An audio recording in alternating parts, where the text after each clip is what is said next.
He is not a public servant. He is just a political influencer who uses people emotions as content. Aam Aadmi പാർട്ടിയിൽ നിന്നും 7 പേരാണ് കഴിഞ്ഞ ദിവസം BJP-യിലേക്ക് ചേർന്നിട്ടുള്ളത്. ഇത് 7 പേരുടെ കഥയല്ല, ഒരാളുടെ മാത്രം കഥയാണ്.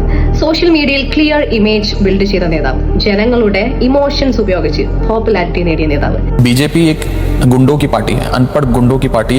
Yes, my headline has only one name, Raghav Chanda. അയാൾ BJP-യിലേക്ക് മാറി എന്ന് പറയാൻ ഇതൊരു പൊളിറ്റിക്കൽ ഷിഫ്റ്റ് അല്ല, ഇതൊരു പൊളിറ്റിക്കൽ സെയിലാണ്. He was sold, not switched. Raghav ചന്ദയെ പ്രധാനമന്ത്രിയെ കാണണം എന്നാഗ്രഹിച്ച ഒരു ജനറേഷൻ ഇവിടെയുണ്ട്.